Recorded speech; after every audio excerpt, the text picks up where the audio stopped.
आज मेरी शादी की पहली रात थी। इस रात के लिए हर लड़की की आंखों में बहुत से सुहाने सपने और ख्वाब होते हैं, जिनको आंखों में सजाकर वो मायके को छोड़कर ससुराल में कदम रखती है। वो सोचती है कि अब मेरी नई जिंदगी में मेरे साथ बहुत ही अच्छा होगा। मेरा पति मेरी तारीफ करेगा, मुझसे कहेगा कि तुम दुल्हन बनकर बहुत प्यारी लग रही हो। वो मुझे तोहफा देगा और अपने प्यार की बारिश मुझ पर निछावर कर देगा। हर लड़की अपनी शादी की पहली रात यही सब कुछ सोचती है, मगर मेरी बात कुछ और थी। मैं ये सब सोच ही नहीं सकती थी। मैं तो इस वक्त अपने पति के इंतजार में बैठी ये सोच रही थी कि क्या मेरा पति बचेगा या नहीं। शायद मैं दुनिया की पहली बीवी थी जो शादी की पहली रात ही अपने पति के मरने के बारे में सोच रही थी। मगर जो मेरे साथ बीत चुका था उसको देखते हुए ये सोचना कुछ अजीब नहीं था। मुझे बहुत खौफ महसूस हो रहा था। मैं अंदर ही अंदर डर रही थी कि कहीं हर बार की तरह इस बार भी विधवा होकर अपने घर वापस न चली जाऊं। मैं अपने पति की जिंदगी के लिए मिन्नतें करने लगी कि इसे कुछ ना हो। रात धीरे धीरे बीत रही थी और अभी तक वो कमरे में नहीं आया था और मेरी जान सूली पर लटकी हुई थी। मैं यही सोच सोचकर परेशान हो रही थी कि अब क्या होगा। बस यही सब कुछ सोचते सोचते जाने कब मुझे नींद आ गई, पता ही नहीं चला। सुबह मेरी आँख खुली तो देखा कि 10 बज रहे थे। मैंने हैरान होकर खुद को देखा तो मैं अभी रात वाले लहंगे और कपड़ों में ही थी। कमरे का दरवाजा भी यूं ही बंद था। हैरत थी कि किसी ने मुझे जगाया भी नहीं था। इसका मतलब तो यही था कि मेरा पति रात को कमरे में आया ही नहीं। लेकिन क्यों? वो जिंदा भी था या नहीं? कहीं उसे कुछ हो तो नहीं गया? ये सोचते हुए मेरी जान निकलने लगी और मैं भागती हुई कमरे से बाहर गई कि देख सकूं कि क्या माजरा है। इस घर में शायद देर तक सोने का रिवाज था, क्योंकि बाहर तो दिन के 10 बज रहे थे और सन्नाटा छाया हुआ था। हर कोई अपने कमरे में था।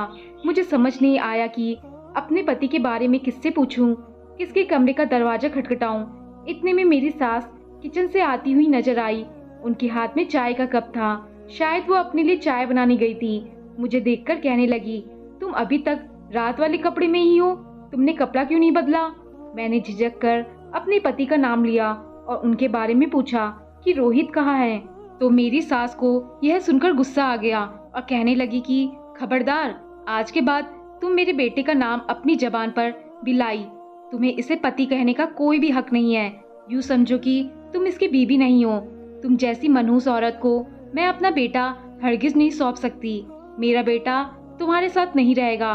तुम क्या चाहती हो, मैं इसे तुम्हारे हवाले कर दूं ताकि वो भी मौत की नींद सो जाए? ये सब बातें सुनकर मेरा दिल बहुत बुरी तरह दुखा और मैं रोते हुए अपने कमरे में आ गई। मैंने तो अभी तक अपने पति को जी भर कर देखा भी नहीं था। सिर्फ शादी के वक्त ही इसकी थोड़ी सी झलक देखी थी और मेरे दिल में इसके लिए मोहब्बत जाग गई थी। मैंने तो शादी के वक्त इसकी जिंदगी के लिए मिन्नतें मांगी थी, तो मैं कैसे इसके लिए कुछ बुरा सोच सकती थी। रोने के बाद थोड़ा दिल का बोझ हल्का हुआ तो सोचा कि इसमें बुरा मानने वाली और रोने वाली क्या बात है। मेरी सास भी अपनी जगह ठीक ही है। कोई भी औरत होती तो वो यही करती। मैं रोते हुए अपने गहने उतार रही थी कि मेरे कमरे में कोई आया। मैंने चौंक कर देखा तो मेरी उम्र का एक नौजवान लड़का था, लेकिन वो मेरा पति नहीं था। वो मुझे नमस्ते कहने लगा कि भाभी, मैं आपका देवर हूँ, रोहित का छोटा भाई हूँ। अभी मैं अपनी मम्मी को आपसे बात करते हुए सुना। मैं उनकी तरफ से माफी मांगने आया हूँ। मम्मी को आपसे यूँ बात नहीं करनी चाहिए थी और रोहित भैया को भी ऐसा नहीं करना चाहिए था। वो रात को मेरे कमरे में सोने आए थे और अभी तक वही सोए पड़े हैं। असल में मम्मी की वो बहुत मानते हैं। अपने देवर की ये बातें सुनकर मुझे थोड़ी सुकून मिला कि चलो कोई तो है जो इस घर में मेरा हमदर्द है। अभी हम बात ही कर रहे थे कि अचानक बाहर से चीखने की आवाजें आने लगी। कोई मेरे पति का नाम लेकर चीख रहा था कि रोहित को कुछ हो गया है। मेरे हाथ पांव ही सुन्न हो गए। मैं दंग रह गई। क्या फिर से मेरी तकदीर मेरे साथ कोई भयानक खेल खेलने लगी थी? मेरा देवर मुझे वही छोड़कर जल्दी से भागकर बाहर गया। मैं सोचने लगी कि क्या फिर से चौथी बार मैं विधवा होने जा रही हूँ? क्या इस बार भी नसीब की स्याही मुझे विधवा कर देगी? खौफ के मारे मेरा दिल बुरी तरह धड़कने लगा, पसीने छूटने लगे। मेरा दिल चाहा कि बाहर जाकर देखूं क्या हुआ, क्या है। मगर हिम्मत ना हुई। मैं वही कमरे में अपने पति के लिए प्रार्थना करने लगी। मेरा नाम सीमा है। मैं एक खुशहाल घराने में ताल्लुक रखती हूँ। 4 भाइयों की इकलौती और लाडली बहन होने के साथ साथ मैं अपने माँ बाप की आंखों का तारा भी हूँ। मेरे पापा शहर के जाने माने बिजनेसमैन थे। मेरा बचपन बहुत अच्छा गुजरा, जैसे कि कोई भी चाहता है। मेरी ख्वाहिशों को लबों तक आने से पहले ही पूरा कर दिया जाता था। मेरे पापा और मेरे भाई मुझ पर जान छिड़कते थे। जो चीज भी मैं मांगती थी, चाहे वो दुनिया के दूसरे ही कोने से क्यों ना हो, मेरे पापा मुझे लाकर देते थे। वो मुझे अपनी खुशकिस्मती की चाबी कहते थे। पापा का कहना था कि जब मैं पैदा हुई तब से उनके हालात ऐसे बदले कि आज तक शायद मेरी ही वजह से उनके घर में इतनी तरक्की हुई है। पापा कहते थे कि तुम्हारे पैदा होने से कुछ साल पहले मेरे हालात बहुत खराब हो गए थे, मगर जैसे ही तुम दुनिया में आई, तुम्हारे नसीब की वजह से हमारे लिए सब कुछ आसान हो गया। इसलिए वो मुझे बहुत ही ज्यादा मानते थे। मेरे चारों भाई मुझसे बड़े थे, लेकिन जो प्यार और जो लाड मेरे हिस्से में आया वो शायद ही किसी भाई के हिस्से में आया हो। मेरे पापा जब भी किसी नए प्रोजेक्ट की शुरुआत करते तो उसका उद्घाटन मेरे ही हाथों से करवाते थे। वो मुझे अपने साथ अपने दफ्तर ले जाते थे। यहाँ तक कि जब हमें अपना नया घर बनवाना था, इसकी नींव में रखे जाने वाली पहली ईंट मेरे पापा ने मेरे हाथ से रखवाई थी। इतना प्यार, इतनी इज्जत और इतना मान कम ही किसी बेटी के हिस्से में आता है, और मैं खुशकिस्मत थी कि मुझे ये सब मिला। लेकिन शायद किस्मत को मेरा इम्तिहान लेना था, या इसे मेरा यूं चैन से रहना पसंद नहीं आया कि वो मुझे आजमाने पर तैयार हो गया। भाइयों की शादी के बाद पापा ने मेरे लिए रिश्ता देखना शुरू किया। मैं पढ़ी लिखी और खूबसूरत थी, और सबसे बढ़कर अमीर बाप की बेटी थी, तो मेरे लिए रिश्ता मिलना मुश्किल नहीं था। पापा की एक दोस्त के बेटे के साथ मेरी शादी हो गई। मैं अपनी शादी से पहले बहुत खुश थी, और मेरा यही ख्याल था कि अब मेरी बाकी की जिंदगी भी वैसे ही गुजरेगी जैसे शादी से पहले थी।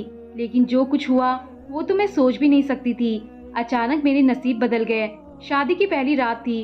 वापस जाते हुए हमारी गाड़ी का बुरी तरह एक्सीडेंट हो गया, और इस हादसे में मेरे पति की जान चली गई। लेकिन मैं हैरत अंगेज तौर पर साफ बच गई, और मैं सुहागन बनने से पहले ही विधवा हो गई। शादी की पहली रात का टूटा सपना लिए मैं वापस अपने घर में हमेशा हमेशा के लिए आ गई। ये ऐसा दुख था जिसने मेरे माँ बाप के कंधे झुका दिए थे। वो एकदम से बूढ़े लगने लगे थे, क्योंकि जवान बेटी वापस घर आ जाए तो बाप वक्त से पहले ही बूढ़ा हो जाता है। मेरा तो बहुत ही बुरा हाल था। मेरी जिंदगी शुरू होने से पहले ही खत्म हो गई थी।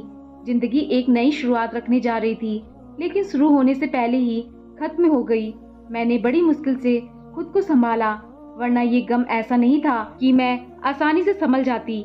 मेरी शादी को कुछ ही घंटे हुए थे, और मेरा अपने पति से कोई मोहब्बत का रिश्ता नहीं था, लेकिन था तो वो मेरा पति ही। और ये भी कड़वा सच था कि अब मैं विधवा हो चुकी थी। कुछ ही दिन गुजरा कि बड़े भाई और भाभीयों का रवैया मुझसे बदलने लगा। बड़ी भाभी तो बात बात पर मुझसे लड़ने और झगड़ने के बहाने ढूंढने लगी थी। फिर वही हुआ जो मैं चाहती थी। वो बड़े भाई को लेकर अलग हो गई। इसकी देखा देखी छोटी भाभी के भी पर निकलने लगे, और वो भी ऐसा ही चाहने लगी कि वो भी एक अलग घर की मालकिन हो। शायद इन दोनों को बर्दाश्त नहीं होता था कि इनके पति यानी मेरे भाई हर वक्त मुझे दिलासा देने में लगे रहते थे। पापा ने फसाद से बचने की खातिर सब भाइयों को अलग अलग कर दिया, ताकि कल को इनमें फूट न पड़े। मैं अपने माँ बाप के साथ अलग हो गई। मेरे भाई मेरे पास आते थे और मेरा हालचाल पूछते थे, और यह बात कि मैं विधवा रहूं भाइयों को पसंद नहीं आती थी। आखिर पापा ने 1 साल के बाद मेरी दूसरी शादी का फैसला किया। इस बार भी पापा ने अपने जैसे लोगों में मेरा रिश्ता तय किया था। इन लोगों को मेरी पहले शादी के बारे में मालूम था, मगर इन्हें कोई ऐतराज नहीं था। एक बार फिर से मैं दुल्हन बनी और आंखों में ख्वाब सजाए अपने मायके से ससुराल गई। लेकिन मैं क्या जानती थी कि अब मेरे नसीब में अभागी लिख दी गई है, क्योंकि मेरा दूसरा पति भी शादी की पहली रात ही मर गया। वो मेरे कमरे में आने से पहले ही अपनी जान की बाजी हार गया था। मालूम हुआ कि शायद इसे दिल का दौरा पड़ा है, इसलिए वो इस दुनिया को छोड़कर चला गया है। मैं दूसरी बार विधवा हुई तो लोगों की जुबानें खुल गई कि मुझे मनहूस कहने लगे और मुझसे पीछा छुड़वाने लगे। यहाँ तक कि मेरे अपने खानदान के लोगों ने मेरा दिल बहुत ही ज्यादा दुखाया। वो समझते थे कि शायद ये मेरी बदकिस्मती है जो मैं अपने पति को रास नहीं आती, और वो शादी की पहली रात ही मर जाते हैं, जबकि इसमें मेरा क्या कसूर था। कौन चाहता है कि वो विधवा हो जाए। मैं भी ऐसा नहीं चाहती थी, लेकिन जो भी हुआ इसमें सब मुझे ही कसूरवार ठहरा रहे थे और मुझे ताने देते थे। पापा ने अब की बार मेरी तीसरी शादी एक गरीब खानदान में की। वो लोग मेरे बारे में सब जानते थे, लेकिन मेरी दौलत के लालच में उन्होंने इस रिश्ते को मंजूर कर दिया। इस बार मेरे पापा ने ज्यादा लोगों को पता ही नहीं चलने दिया कि वो मेरी तीसरी शादी कर रहे हैं। सिर्फ मेरे घर वाले ही शादी में मौजूद थे। मेरा ये पति मुझसे उम्र में 10 साल बड़ा था और वो एक गरीब घराने से था, लेकिन फिर भी मेरे पापा ने मुझे ब्याह दिया क्योंकि वो चाहते थे कि मेरा घर बस जाए। शायद अब की बार मैं सुहागन बन जाऊं। मैं अंदर से बहुत ही डरी हुई थी कि जाने अब की बार क्या होगा। मैं ये नहीं मानती थी कि मैं मनहूस हूँ। मेरा ख्याल था कि हर इंसान की मौत उसके तय वक्त पर ही होती है, और अब अगर मेरे पहले और दूसरे पति अपनी जान की बाजी हार गए तो भला इसमें मेरी तकदीर का क्या कसूर है। लेकिन जब तीसरी बार भी मेरे साथ यही हुआ तो मैं भी ये सोचने पर मजबूर हो गई कि शायद वो लोग जो मेरे बारे में समझते हैं और सब मेरे बारे में कह रहे हैं वो ठीक ही है, क्योंकि तीसरी बार भी मेरा पति शादी की रात ही मर गया था और मैं तीसरी बार भी विधवा हो गई थी। यह खबर जंगल की आग की तरह फैल गई। लोग हमदर्दी के बहाने मेरे जख्मों पर नमक छिड़कते थे। अब खानदान वालों ने हमारे घर ही आना छोड़ दिया था, यहाँ तक कि वो हमें शादी ब्याह में भी बुलाना छोड़ दिए थे। मेरी भाभी मुझे अपने बच्चे के पास ना आने देती कि कहीं मेरी मनोसी इनके बच्चों को ही नुकसान ना पहुँचा दे। मेरे पापा को मेरी वजह से 2 हार्ट अटैक हो चुके थे और मैं नहीं चाहती थी कि इनको कोई तकलीफ पहुँचे। इसलिए मैंने इन्हें साफ कह दिया कि अब आपको मेरे बारे में परेशान होने की जरूरत नहीं है। मैं अब शादी ही नहीं करूंगी। दिन ब दिन यूं ही गुजर गए और मैं अपनी जिंदगी में व्यस्त हो गई।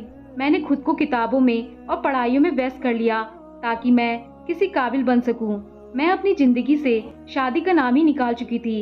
लेकिन फिर एक दिन पापा ने मुझे अपने पास बुलाया और कहने लगे कि मेरी जिंदगी का अब कोई भरोसा नहीं है। मैं चाहता हूँ कि अपनी जिंदगी में ही तुम्हें विदा कर दूं। तुम्हारे लिए एक बहुत अच्छा रिश्ता आया है। इन लोगों को तुम्हारे बारे में सब कुछ मालूम है, फिर भी वो सब शादी करना चाहते हैं। हालांकि मैंने इन्हें सब कुछ बता दिया, लेकिन इन्हें इस रिश्ते से कोई ऐतराज नहीं था। तो मैं तुम्हारी शादी वही करना चाहता हूँ। मैंने यहाँ सुनकर पापा को मना कर दिया कि मैं अब हरगिज भी अपने आप को एक नए तजुर्बे के लिए तैयार नहीं कर सकती। लेकिन पापा ने मुझे अपनी कसम देकर शादी के लिए तैयारी कर लिया और इस शादी के बाद मैं अभी अपने ससुराल में थी और कमरे में बैठी डर रही थी कि ना जाने मेरे अब वाले पति का क्या हाल होगा, जो सभी चीख चिल्ला रहे हैं। मैं कमरे से बाहर जाने ही लगी थी कि मेरा देवर कमरे में आ गया और कहने लगा कि फिक्र की कोई बात नहीं है। असल में मेरे भांजे का नाम भी रोहित है और अभी थोड़ी देर पहले बहन का फोन आया था कि उसने गले में कोई चीज फंसा ली है, तो इसलिए मम्मी परेशान होकर चिल्ला रही थी कि रोहित को क्या हो गया है। लेकिन अब घबराने की कोई बात नहीं है।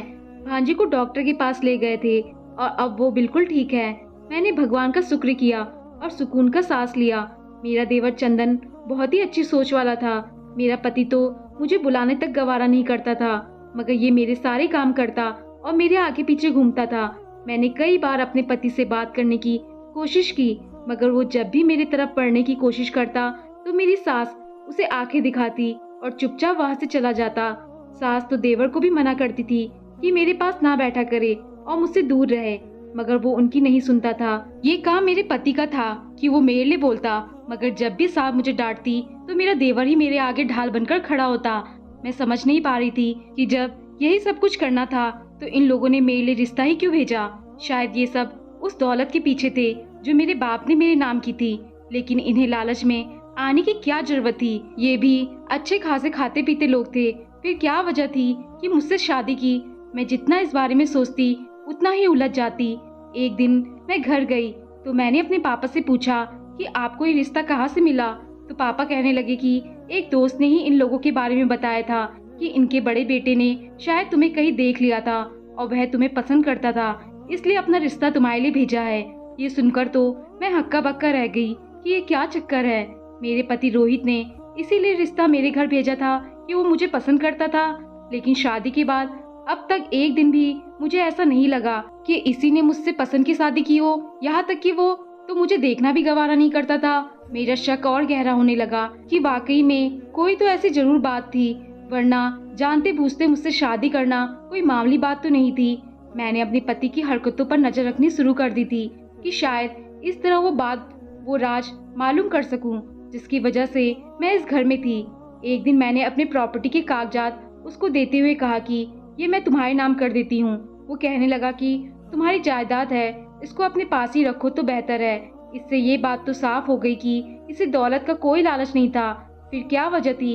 इन्हीं दिनों मेरी सास का रवैया मुझसे बहुत ही कठोर हो गया। मुझसे घर के सारे काम करवाने लगी, यहाँ तक कि खाना भी नहीं देती। मेरा पति और देवर तो सारा दिन काम पर होते थे। उन्हें नहीं मालूम था कि मेरे साथ क्या हो रहा है। पति का तो पता नहीं, लेकिन अगर मेरे देवर को ये पता चलता तो वो अपनी माँ से लड़ता और झगड़ता, इसलिए मैंने उसे कुछ नहीं बताया। एक दिन छुट्टी थी और मैं सबके लिए चाय बना रही थी। अचानक मुझे चक्कर आया और मैं गिरकर बेहोश हो गई। होश आया तो मैंने खुद को अस्पताल में पाया। बाकी सब भी मेरे साथ थे और एक अलग ही तमाशा लगा हुआ था। मैं समझ नहीं पाई थी कि क्या बात है। मेरी सास मेरी तरफ देखकर कहने लगी कि तुम पतियों को रास नहीं आती हो, ये तो हम जानते ही थे, मगर बद किरदार भी हो ये नहीं मालूम था। मैं तो अपने बेटे को तुम्हारे करीब तक नहीं आने देती थी, तो फिर तुम प्रेग्नेंट कैसे हो गई? यह सुनकर मेरे ऊपर जैसे कमरे की छत गिरे। मैंने घबराकर कहा कि ये आप क्या कह रही हैं? ऐसा तो कोई बात नहीं है, मैं गर्भवती कैसे हो सकती हूँ? ऐसा कैसे मुमकिन है? सास ने रिपोर्ट मेरी तरफ फेंक कर कहा कि ये देख लो, रिपोर्ट तो गलत नहीं कह रही ना।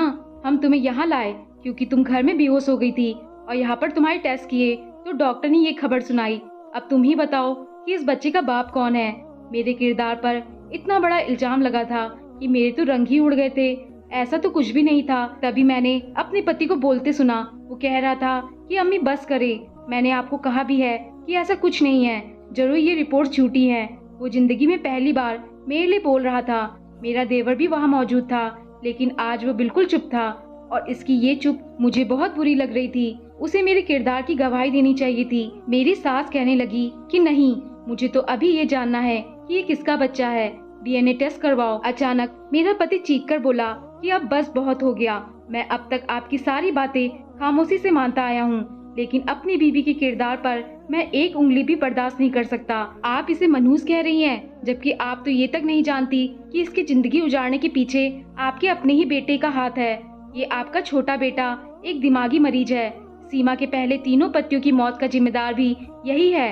मैंने इसकी डायरी पढ़ी तो ये मालूम हुआ कि ये सीमा के ही कॉलेज में पढ़ता था और इसी के लिए जुनूनी है, जबकि वो तो इसको जानती तक नहीं। और अपने इसी पागलपन में इसने सीमा के तीनों पतियों की जान ले ली ताकि वो इसे अपना बना सके।